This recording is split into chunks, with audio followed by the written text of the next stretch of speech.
তুমি উডান ঝাড়ু মারু দেবা বাসি কাম হরবা হেপা রুটি বানাইতে যাবা হনবেন হে বেলা 12টার সময় উঠে এটা তুই জানো তুই কি একদিন নাস্তা খাই যাইতে পারো? এত দোষ ধরলে এখানে থাকা যাইব না, আমার ঢাকা নিয়ে চলেন। লাইজু আর মায় আবার ঝগড়াঝাড়ি করছে, আপনার যাওয়া লাগবে। লাইজু আর মায়ের ঝগড়া হচ্ছে, আপনার যাওয়া লাগবে। যেকালে বিয়ে হচ্ছে সেকালে আমার কইছো এখন কি কামটা কেমন?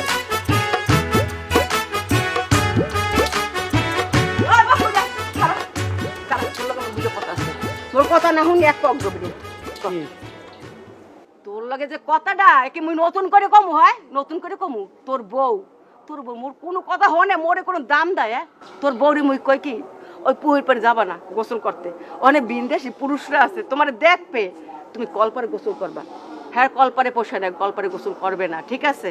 হ্যাঁ রে কই তুমি সকাল সকাল ঘুম দিয়ে উঠবা, তুমি উডান ঝাড়ু মারু দেবা বাসি কাম হরবা হেপা রুটি বানাইতে যাবা হনবেন হে বেলা 12টার সময় উঠে এটা তুই জানো তুই কি একদিন নাস্তা খাই যাইতে পারো? তুই খাও গিয়া দোহারে বন রুটি মুই খাই না খাইয়ে পেট ঢুকাইয়া, ঠিক আছে?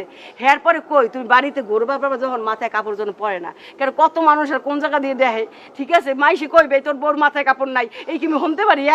তুই যা কমো উল্টা মোর কোনো কথাই শোনে না। ওরে বাবা তুমি যা কও সব ঠিক আছে, কিন্তু লাইজু তোমার এটা খারাপ না, ও একটু বুঝ জ্ঞান কম আর কি, আত্মায় বড় হইলো জ্ঞান বুদ্ধি সাবাল্য কয় নাই। তুমি একটু বুঝাই নাও, সব কথা আমার কওয়া লাগতে। ও বক করে তুই এটা কি কইলি? মুই জানতাম মোর কপাল পড়ছে ওই অগার পর অগা। ওরে আল্লাহ রে, একটু শান্তি পাই না। শোনো, তোমার আম্মাই কিন্তু দেখছো কেমন ঝামেলা করে। তোমার মা উঠতে বসতে সবখানে দোষ ধরে। আমি কাপড় ধুইতে গেছি ওইখানে দোষ ধরে, আমি রান্না করতে গেছি ওইখানে দোষ ধরে। আগের শাশুড়ি কি করছে না করছে না কে করছে সব আমার উপর চাপা দেয়। এই কাল আর সেই কাল কি এক নাকি? এত দোষ ধরলে এখানে থাকা যাইব না, আমার ঢাকা নিয়ে চলো। ঢাকা কি এখনই যাবা? অহন দাঁড়াও, তাইলে এই পরে যাই, কাপড় চোপড় তো গুছাই নাই। তাই আমনে মুরব্বী যখন এত ঢাকা যাওয়ার তৃষ্ণা হচ্ছে, আমরা জামা কাপড় সব গুছান, তারপরে এটা পরে ব্যবস্থা করবো, এখন আমার কাজ আছে। আচ্ছা তুমি যাও, আমি কাপড়টা গুছাই আসছি।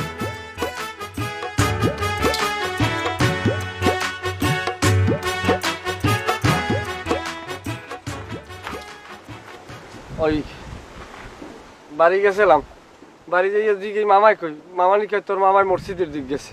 মুখ বাড়ির কামটা কি? কামটা ওই লাইজু আর মায় আবার ঝগড়াঝাড়ি করছে, আপনার যাওয়া লাগবে। লাইজু আর মায়ের ঝগড়া হচ্ছে, আপনার যাওয়া লাগবে। যেকালে বিয়ে হচ্ছে সেকালে আমার কইছো এখন কি কামটা কেমন? মামা সময় তো আমি তো বিয়ে করছি কড়ে বাজছে, এই সময় ক্যারে বললাম আর ক্যারে কি করবো? দোষ ধরলে তো মামা অনেকভাবেই ধরা যায়। আপনি যে সময় বিয়ে করছেন সে সময় কি আমার জিজ্ঞেস করছেন? রে আমি যে কাল বিয়ে করছি কাল তোর বয়স কত? তোর বয়স কাল 1.5 বছর, তুই তোর মার কোলে তোটা কি জিগম? তারপর জিজ্ঞেস উচিত ছিল একবার। ওই যে ফাও কথা কইস না, কিল্লে গেই সেই কো। আর আপনার যাওয়া লাগবে, যাই আমাকে বাড়ি দিন দিন ঝামেলা ভালো লাগে না, একটু সমাধান করে দিবেন। এবার তোকে বাড়ি কোনো মানুষ দেখতে রে, তোকে বাড়ি যাইয়ে যদি হোটেলে ভাত খাওয়া লাগে তাহলে এবারে যাওয়ার চাই না যাওয়া বল না। এবার তোকে বাড়ি সপ্তাহে 7 দিনের 2 দিন তোকে বাড়ি চুলে আগুন জ্বালে না ঠিক মতো। এটা মামা সত্য কথাই কইছেন, চুলের মধ্যে দেখছি একটা বিলই বিয়েই রয়েছে। আপনি যাইবেন, যাইয়ে স্থায়ী সমাধান করবেন, করার পরে ফের বিলই চুলাই গুনতে উড়াইয়ে দিয়ে এই পর বাচ্চারাম কি যা আমি আমো না যা।